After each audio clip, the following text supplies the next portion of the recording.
of climate science and adaptation options by translating complex climate projections into accessible formats.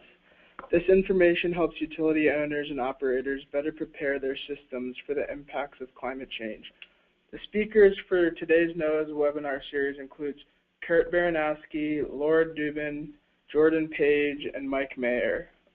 Mike Mayer recently earned a Master's of Science in Energy and Policy and Climate from Johns Hopkins University and is now an ORISE participant working on the Climate Ready Water Utilities Initiative within the EPA's Office of Water. Lauren Dubin is in her fourth and final year as an ORISE Fellow with EPA's Climate Ready Water Utilities Initiative. She has a dual Master's in International Affairs and Natural Resources and Sustainable Development from American University and United Nations University for Peace in Costa Rica. Jordan Page recently earned a Master of Arts in Environmental Studies from Duke University and is completing his ORISE Fellowship this May with EPA's Climate Ready Water Utilities Initiative. Kurt Baranowski is an Environmental Protection Specialist with EPA's Water Security Division and is the team lead for the Climate Ready Water Utilities. He has been at EPA for 16 years. So before we get started, I just had one disclaimer with regards to audio. We're using GoToWebinar's audio feature, and by default, everyone enters the webinar in listen-only mode. We believe the most efficient way of fielding questions is for you to simply type in the question box your question, and then during the last 15 minutes, Nancy and I will read out the questions to the presenters. And without further ado, Laura and the EPA team, the floor is yours. Great, thank you Nancy and Amrith, and thank you to everybody for joining us this afternoon. So as Amrith mentioned, my name is Laura Dubin and I work with EPA's Water Security Division on the Climate Ready Water Utilities Initiative, or CRWU. Next slide, please.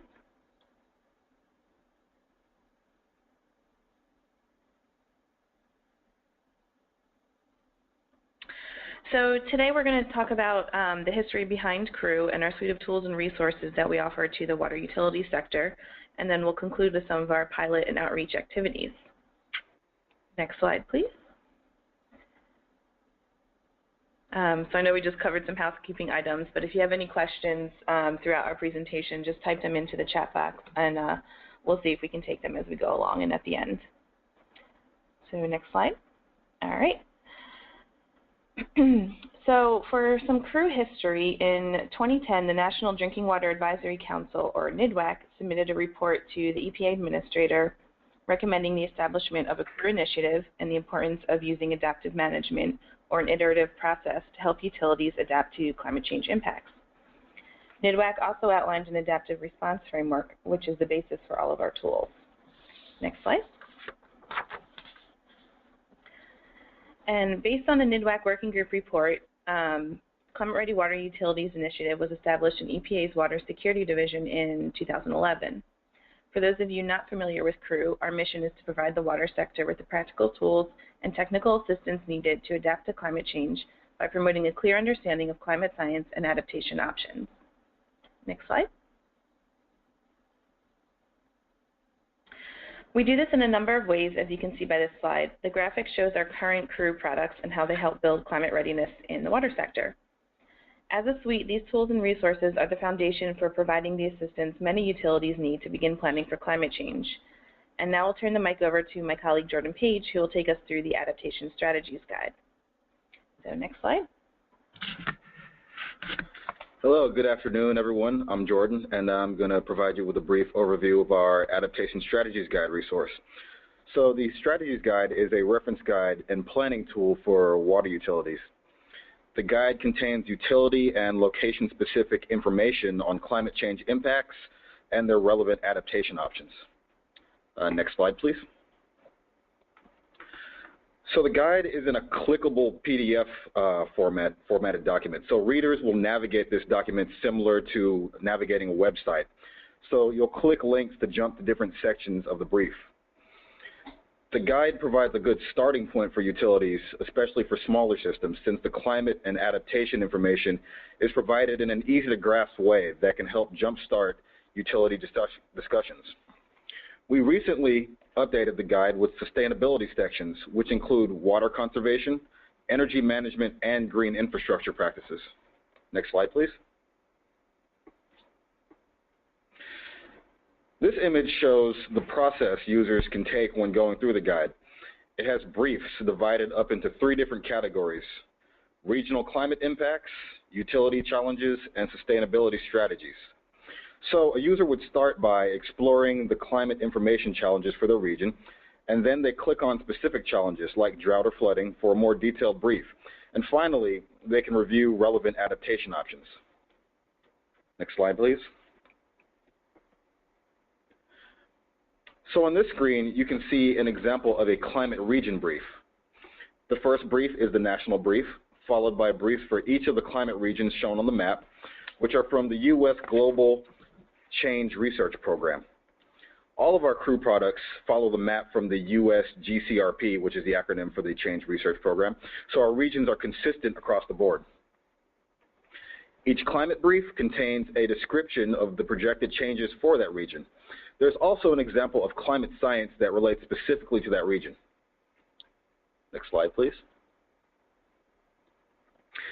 Here's an example from the challenge briefs. The purpose here is to help translate climate science into utility-relevant challenges, showing how climate change could affect the ability of utilities to manage assets or run operations. At the top of each brief is a description of the challenge, followed by examples of adaptation options. Next slide, please.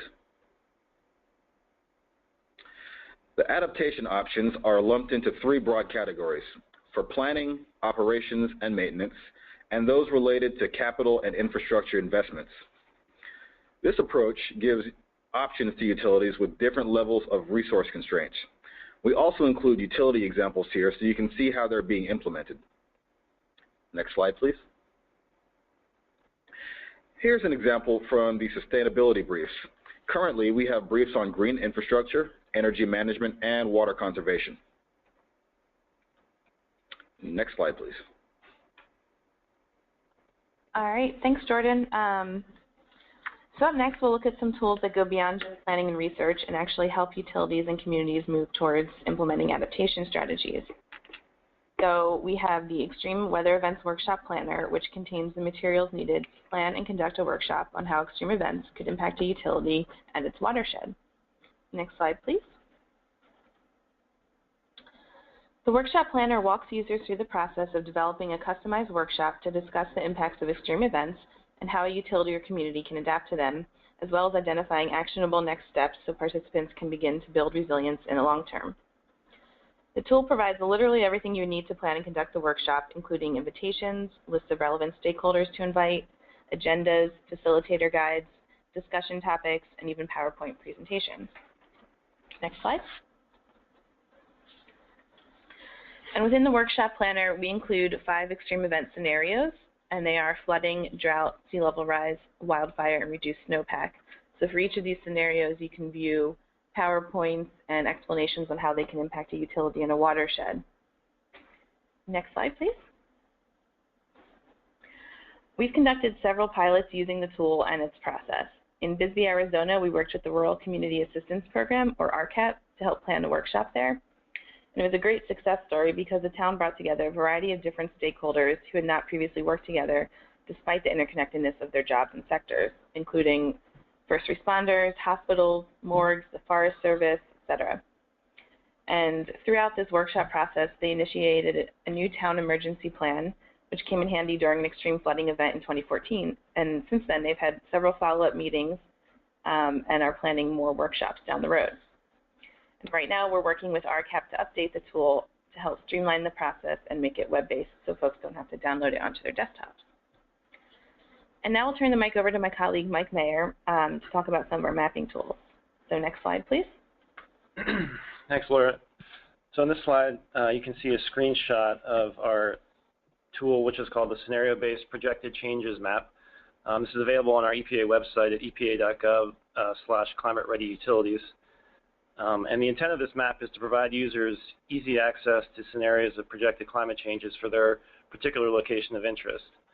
So a user can zoom in on their location or type the location into the search field to the right of the map toolbar and when they do that, they'll find changes in their annual total precipitation, their annual average temperature, their precipitation intensity for the 100-year storm, and also sea level rise.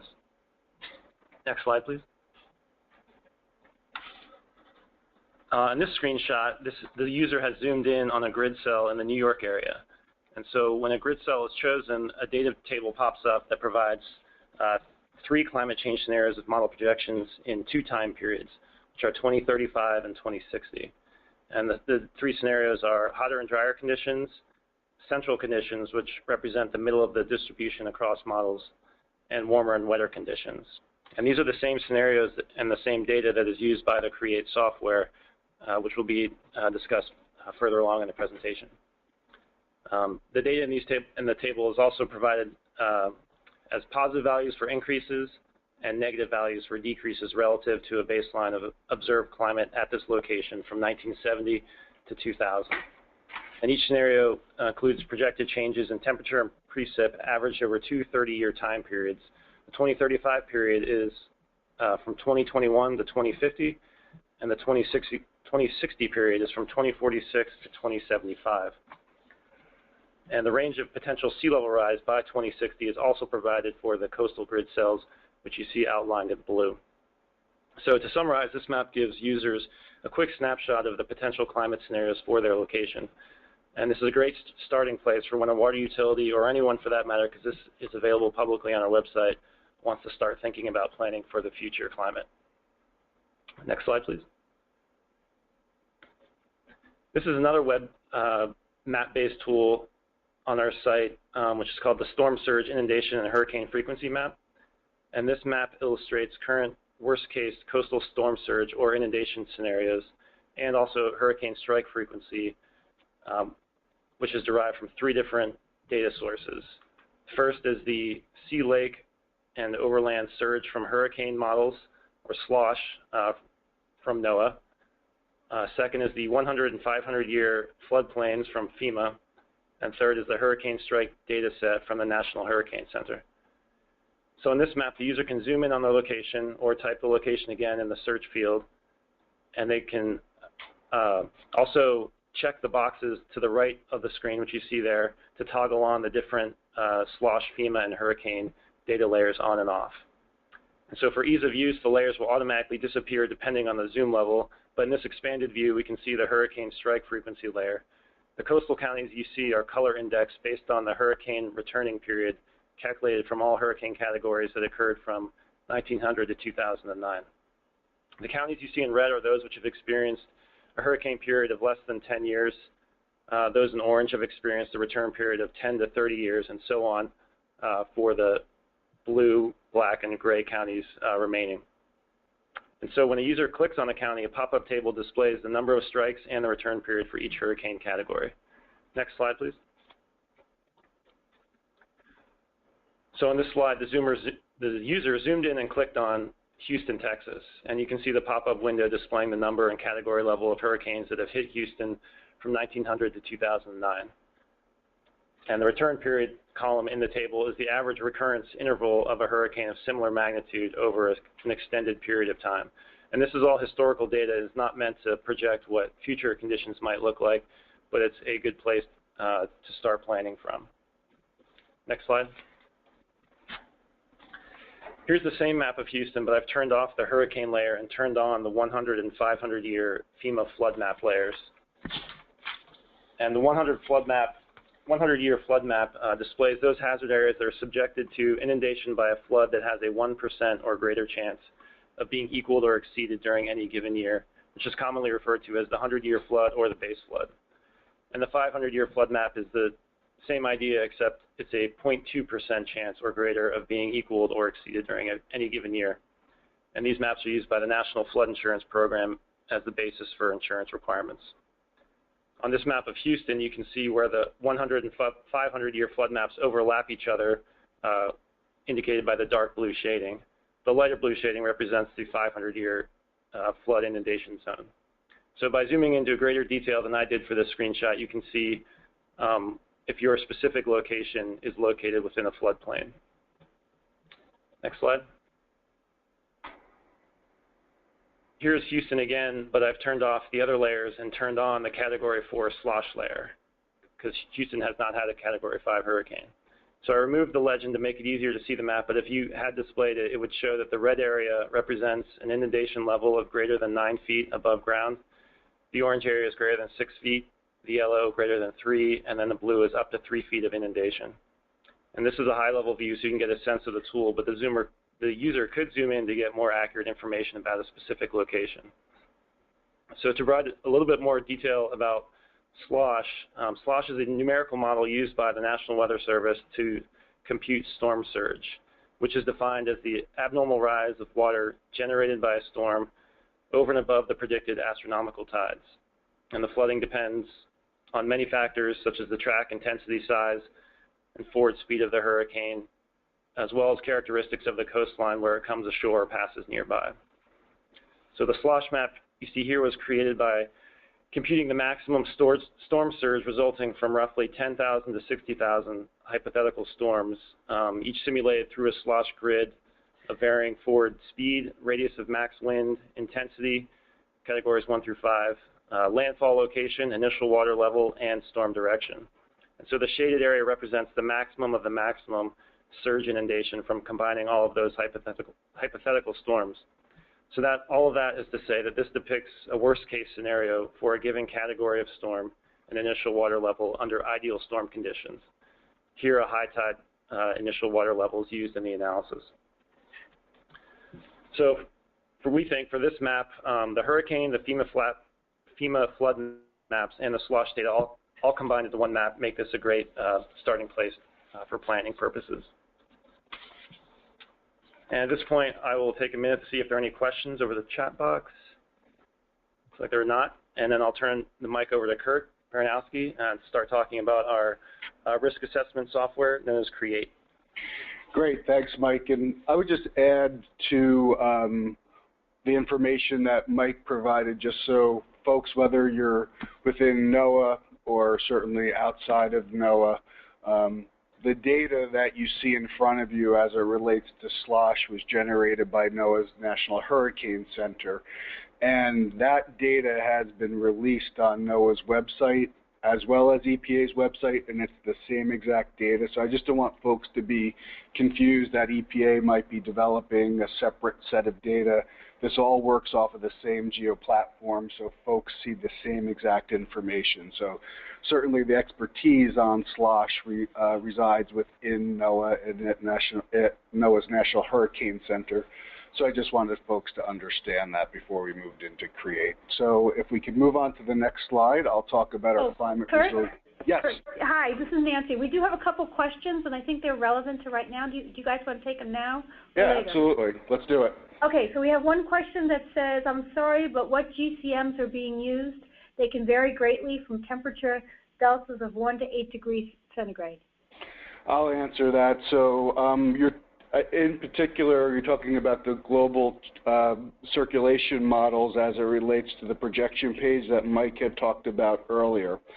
And in there, we actually use an average of, I think it's 16 different global GCMs across the board.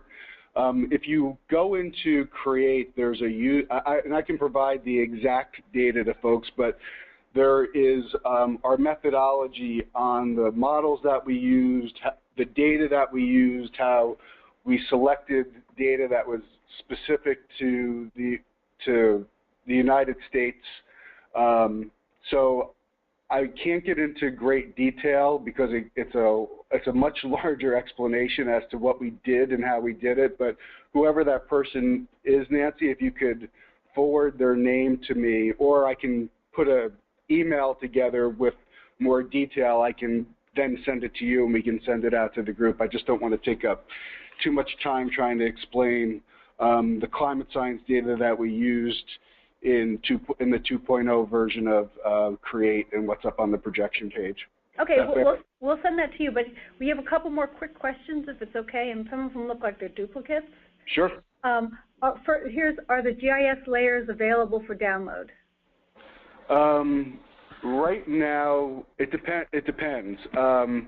They're available on the GEO platform. So if you're a federal agency, you can work with National Hurricane Center to access that data.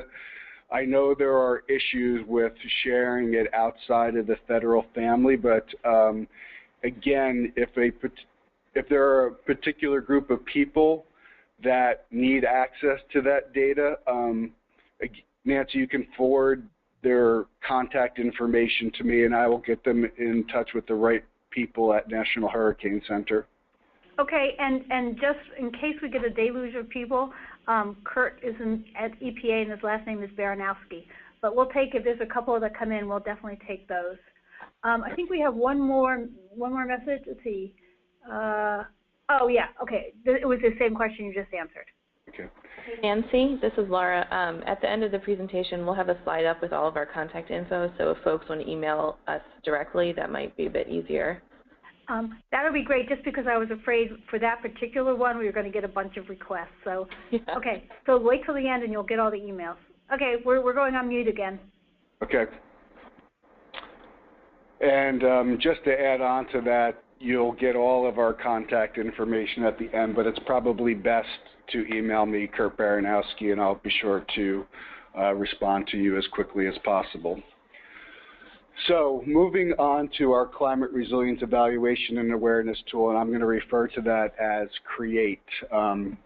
We can move on to the next slide, but before I address those issues on the next slide, I just want folks on the phone to understand that we built this tool as a resource for drinking water and wastewater utility owners and operators to better understand what their climate futures might be.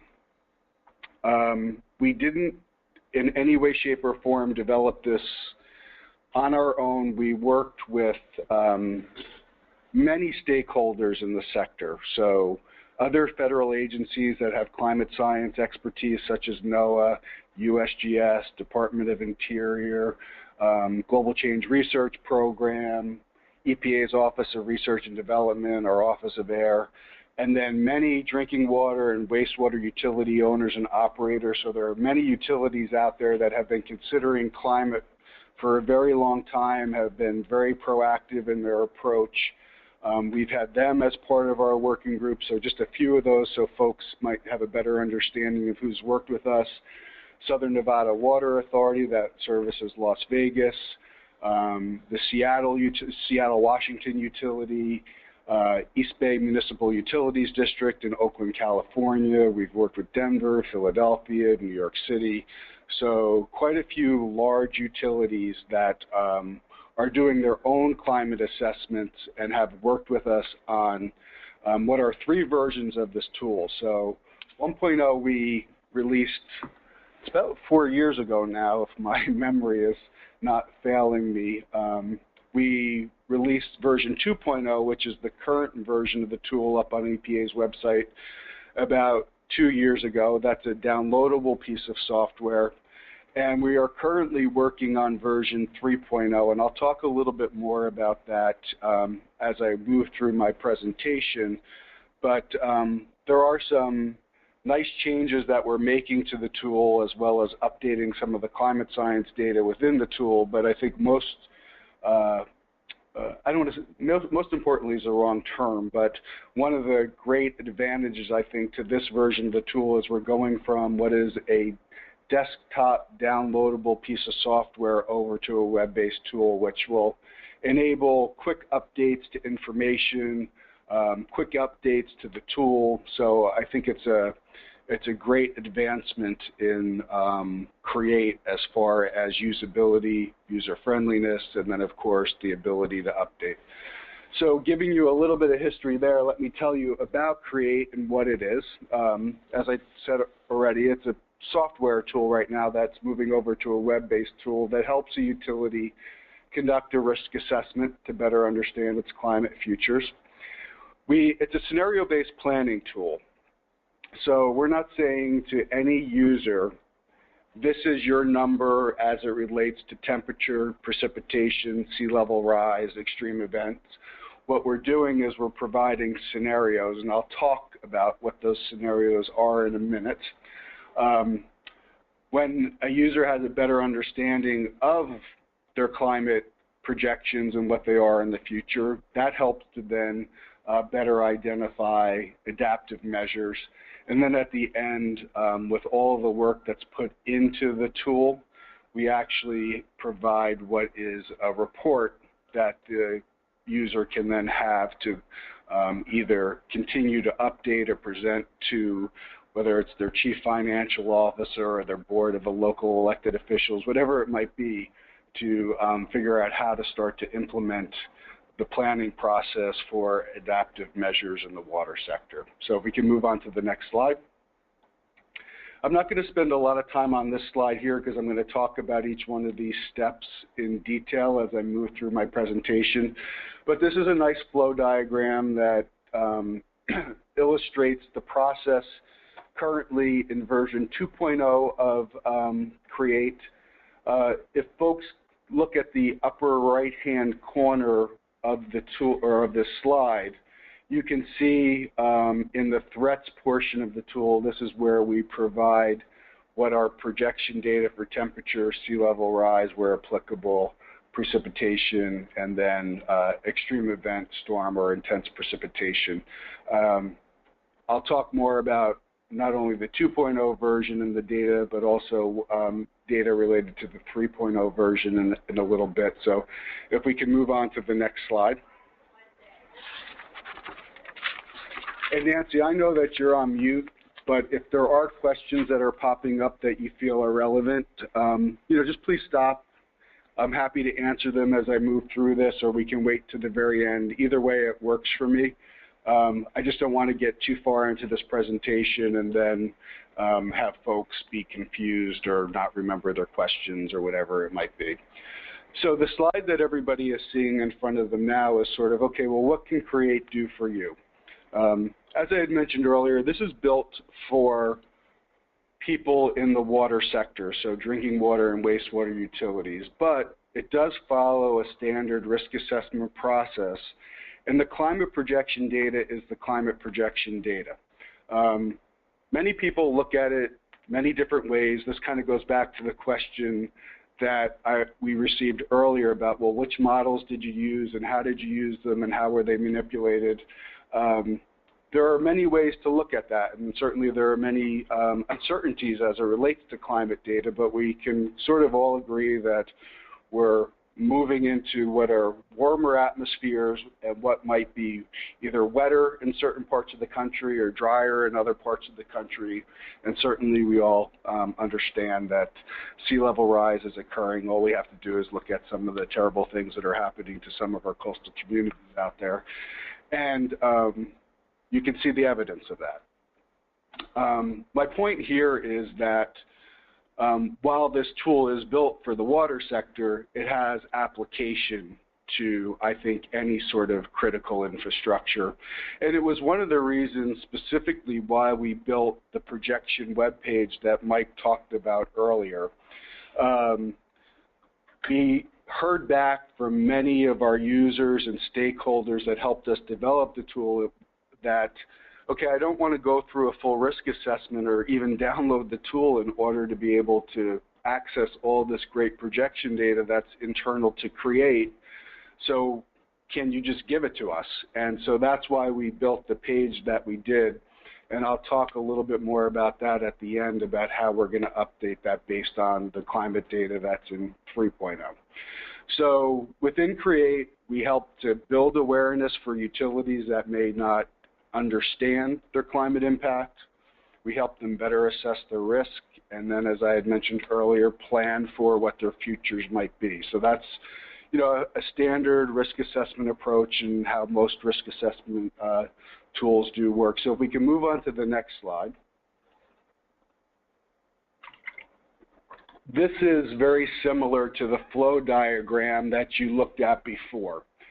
So this is all the steps that were in the flow diagram, but this is an actual screen grab of one of the opening screens within CREATE 2.0. So to the left-hand side of this tool, where you see kind of the red outline, this is where the user goes in and tells the tool everything about themselves. The setup part is that basic, you know, I'm this type of utility, this is where I'm located, this is my service population, things of that nature, some really basic information. And then they get into the threats piece. So the threat data within Create 2.0 is based on the 2010 Global Change Research Program report. And when we release version 3.0, we will actually be updating that data based on the 2014 Global Change Research Program report. And we're going to be identifying the specific RCPs, the global, the GCMs that we're using, and then the data that we're using around sea level rise in a separate document that we're actually going to make into an EPA publication. So this again goes back to that question that was asked earlier. In version 2.0, you have to go into the tool, download the whole thing, then download the methodology to get to the piece that tells you about what models we used, what we did with them. And that's why I was saying earlier, send me an email and I will kind of cut and paste that section out for you so you don't have to go through that entire process. But instead, with 3.0, I'm hoping that maybe within the next 2 months before the release of the tool, we'll actually not only publish what is a framework for the overarching tool, but then a very specific paper on the climate science data, the data we used and how we accessed it within the tool. Back to the slide. After the utility gets a better understanding of its threats with the data that's provided within the tool. Oh, I'm seeing a black screen. I don't know if that's, oh, there we go, good. I'm hoping other folks didn't see that. A user will then go in and identify particular assets that they're concerned about. One of the things that we always say to our user base is, don't go out there and identify every particular asset that you think is going to be impacted by climate. It just doesn't make a lot of sense. Think about the asset that you're most concerned about and then start going through your process that way. It's not only an easier way to approach a risk assessment, but it's probably all that is necessary at a lot of utilities to begin with. And it teaches you the process, and then it also allows you, because this is a piece of software, it's easy to go back in and update it and add to it if you choose to do so. And we have some nice training on 2.0 up on our website, and at the end we'll give you the link to our website, and I think Laura might even be talking about that at the end.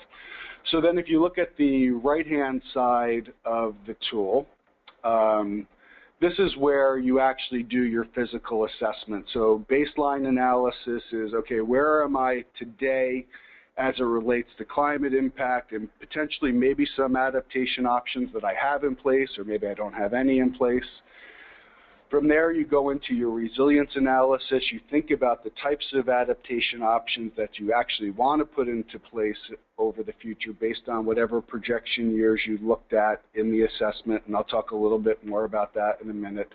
And then at the end, what's really nice is you get these sort of planning packages as it relates to dollars and risk reduction, and then ultimately your results. So you can kind of compare, okay, I can implement these types of cost savings or implementation actions, and this may cost a lot of money, but it may be worthwhile in the long run, or I may not have the money to do it right now, and I have to plan in the future, how do I do that? So I think it's a really nice way to kind of take a look at all your different adaptation options, all your options for implementation, and then start to think about what your potential future might be. So if we could move forward to the next slide. I think I probably covered a lot of the information on the upcoming slides and what I just did in that overview of the tool, but I'll hit up any pieces that I may miss. So Create provides historic data. These are, if you look at the bottom right-hand corner, I'm not sure what this is a screen grab of in the sense of which part of the country, but all those little white dots that you see are NOAA weather stations that provide historic data. So you can say here in front of you that there's 30 years worth of data as it relates to precipitation from NOAA climate stations. And what a user can do is they go into this map, they select the weather station that's most applicable to where their vulnerable asset is, and then they get this nice history of data as it relates to precipitation and temperature for the assessment. You can also see here that these grid cells that are over the map, they're 32 by 32 miles, so it's down to a half-degree resolution that we provide within the tool. So for instance, you may have, your utility may be in one, or your user's utility may be in one grid cell, but you may be concerned about your reservoir that's in a grid cell that's, I don't know, 200 miles away if you have that type of utility. So you may be choosing the weather station that's closest to that reservoir 200 miles away in order to conduct your assessment. It just depends on how you're looking at this. For instance, we've been doing a lot of work with East Bay Municipal Utilities District that services Oakland, California, which is a very large city right outside of San Francisco.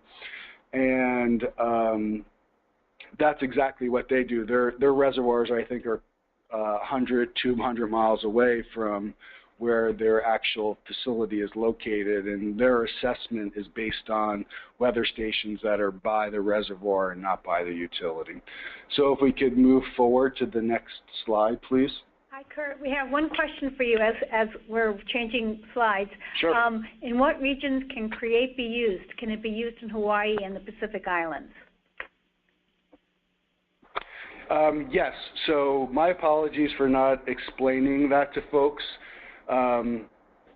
CREATE covers the lower 48 states, Alaska, Hawaii, and Puerto Rico. So for folks that are on the line or the person that had that question, at the end when we provide you the link to our web page and you access the projection page, you can see very specifically where we provide all the projection data for the entire United States. But that's what we do. We've built this tool as a federal agency here in the United States for use by drinking water and wastewater operators that are in the U.S.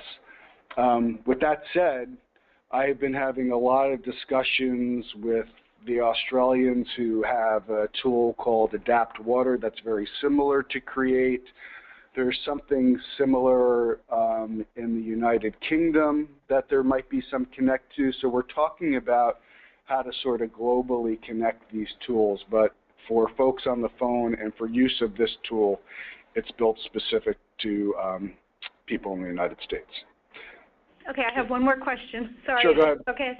How does CREATE deal with bias-correcting historical data?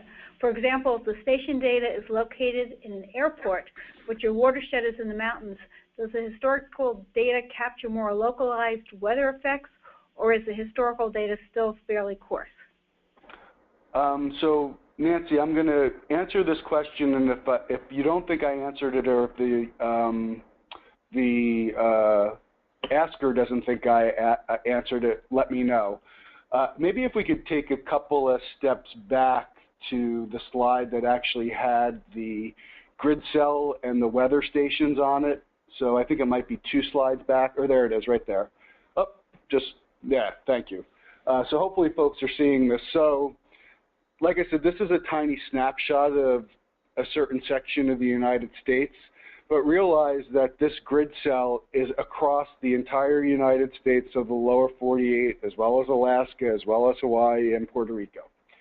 And as I was saying earlier, you can select any of these weather stations as an assessment point for your physical risk assessment. So just because you're located in one area does not mean that you can't choose a weather station and another grid cell to conduct your assessment. So I hope I'm answering that question.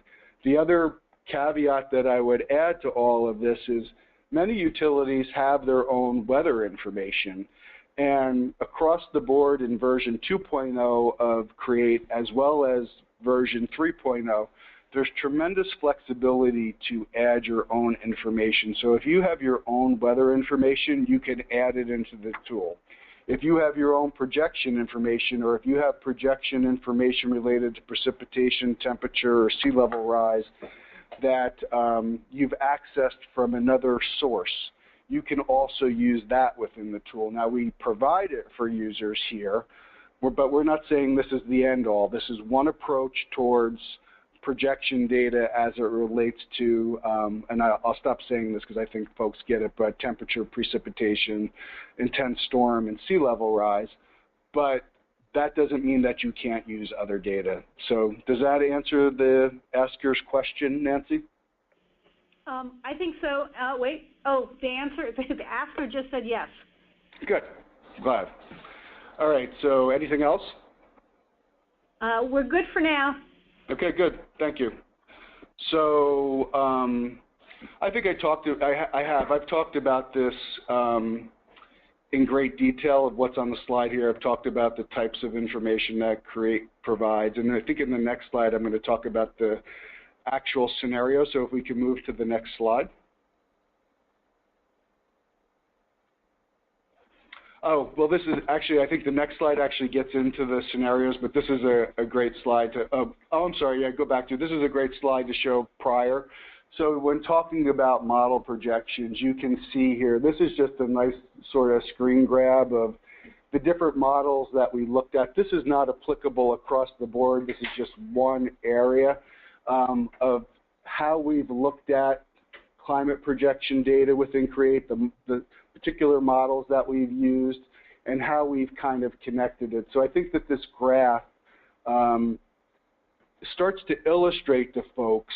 It doesn't provide great detail, and that's why I do want to provide that level of detail in an email to folks that ask this question. But in particular, if you look at the bottom left-hand side of this slide, you can see that the data came from IPCC AR4 projected temperature changes using ESRE's A1B.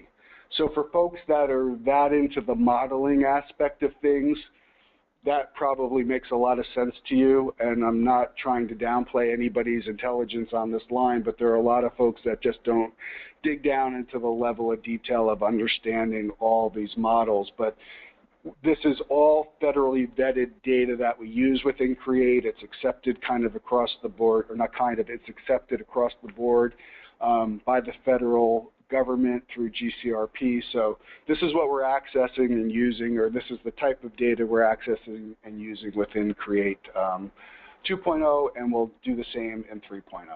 So if we can move on to the next slide.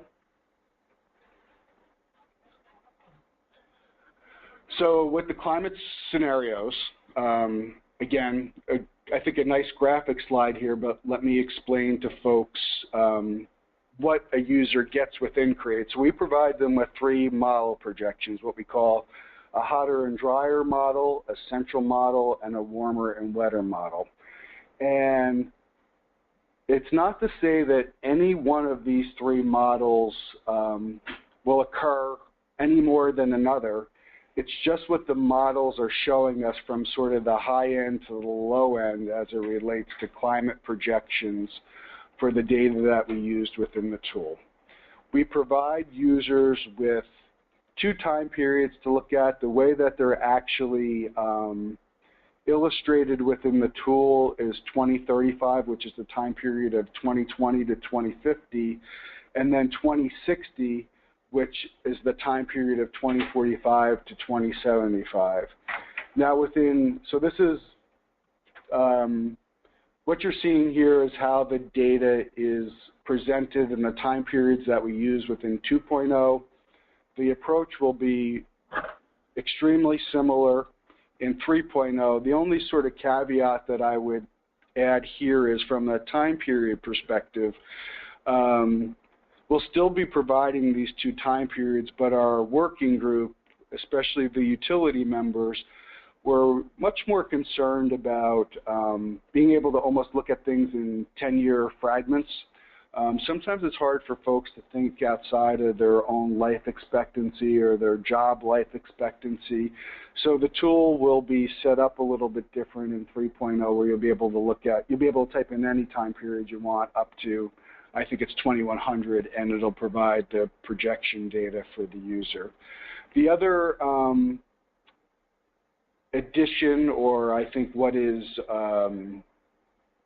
new feature of 3.0 here in the sense of time period is you'll be able to also look at what is your current day scenario. So people just wanted to be able to do an assessment as to where they are today to figure out whether or not they even need to move forward.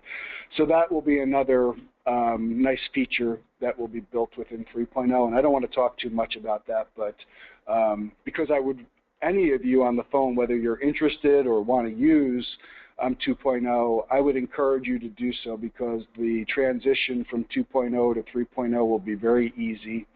And certainly if anybody runs into any problems with that, EPA will provide you with assistance with that. But so if we can move on to the next slide.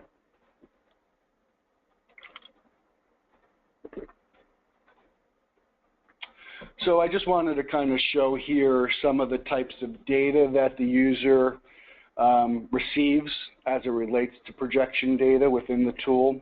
The way that this is illustrated will change probably a little bit in 3.0, but not greatly. And so you can kind of see here average temperature, total precipitation, 24-hour storm event, and then of course sea level rise. So this is just a nice graphic way to kind of present this data. So if we can move to the next slide. I'm not going to get into great detail here in the sense of risk assessment, but as folks walk through the risk assessment process, what they're doing is they're pairing up their assets with their threats and then conducting a risk assessment based on that asset threat pair. So it's just some basic information. We've kind of talked about this already, so I think we can kind of move on to the next slide. I breezed over this a little bit before in the baseline analysis, which kind of shows you your current resilience, whether or not you have adaptation options on implemented at your utility, or maybe you just are doing some regular O&M that may actually be some sort of adaptation, which is fantastic. But I think the nice thing here is, and again, this display will change a little bit in 3.0, but you can kind of see the two different time periods that are provided all the way to the right-hand side of this screen, and then you can see the different types of adaptive measures that can actually be put in place based on the particular asset that was chosen in these drop-down trees within CREATE. So there are these nice libraries of adaptive measures that utilities can use that can be either bundled up or expanded depending on how in-depth of an analysis you want to do. So I think this is just more a nice way to kind of understand the types of information that CREATE is providing to you. So we can move on to the next slide.